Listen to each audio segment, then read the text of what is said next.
collectively, individually, our actions are causing the temperature of the entire world to go up. Climate denialism isn't really a viable political position anymore. Just ask the folks at the latest Citizens Climate Lobby Conference. They traveled from across the country to push for carbon taxes, and they're all conservatives. It's hard to be a Republican and care about climate change without feeling like you're betraying the party. I think that this is all about trying to get people to not feel that way and trying to get them to break through and cross the line. I'm here to talk to you today about climate advocacy training.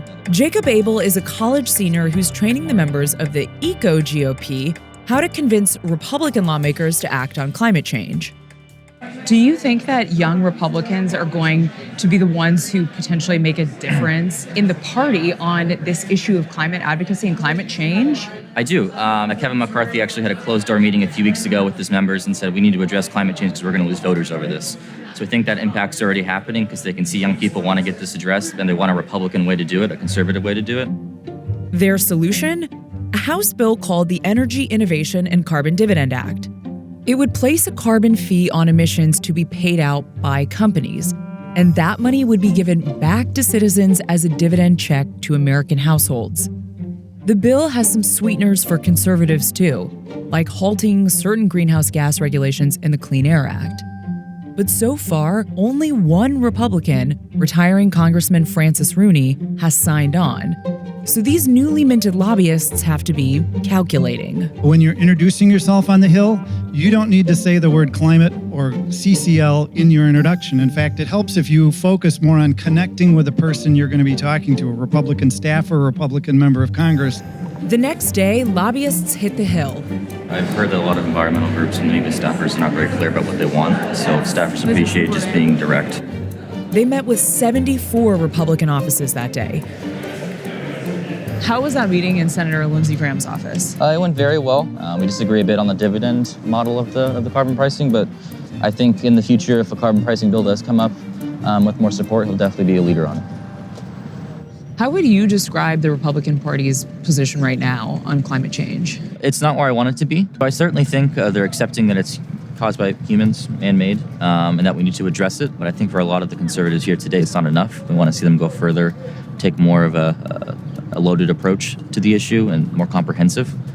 So it certainly needs some work, I think, in my view, but it's moving more quickly than it has in the past. Welcome to the meeting of the Select Committee on the Climate Crisis. Congressman Garrett Graves is the top Republican on the Select Committee on the Climate Crisis. He's from Louisiana, a state that's been ravaged by climate change's impacts. In fact, the state loses a chunk of land the size of a football field roughly every 90 minutes. Still, he's not ready to embrace a full turn to clean energy. We've got to be thoughtful and make sure that we're making fact-based decisions and not out there chasing unicorns. Graves sees innovation as the answer to the climate crisis. New technology can save us, but not at the expense of the fossil fuel industry. We've got to be careful about separating oil and gas or just conventional fuel usage with our objective, which is actually reducing emissions. He's not on board with big industry regulation or even the carbon tax that the lobbyists support.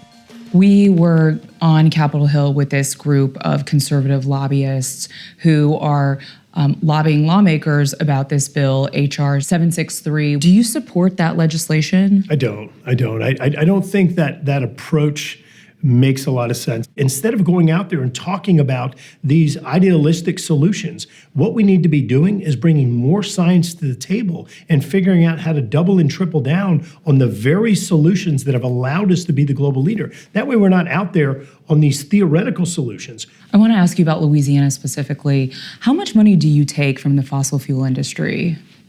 Does Louisiana take? What do you mean? Do you in terms of donations? Oh, gosh, I have no idea. I have absolutely no idea, but... Do you take fossil fuel money or do you accept fossil fuel money as donations? I'm aware that we've accepted money from energy companies, but let me clarify what that is. When I say energy companies, I mean companies that are invested entirely in wind technology, that are invested in solar technology, that do fossil fuel and other conventional fuels, companies that are diversified. So if you're suggesting that we only receive funds from one entity, that's absolutely not true. Oil and gas are the top industry donors to his campaign committee.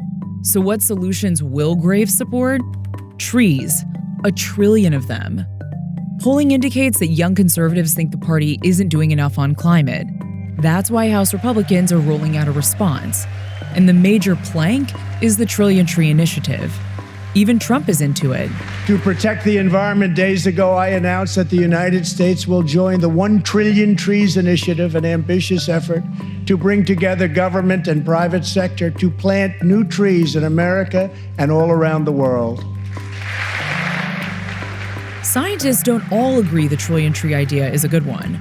The point is that the GOP has realized it has to do something. And now that Trump is on board, this is the plan that they're going with.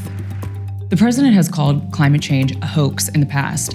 Is that crazy? He supports this Trillion Trees Initiative. He talked about it in Davos. He talked about the importance of the environment. I don't think that if he believed it was a hoax, he would be actually advocating for some of these types of solutions. Are you afraid that the Republican Party is going to lose young people over this issue? You know what? We've made a major mistake.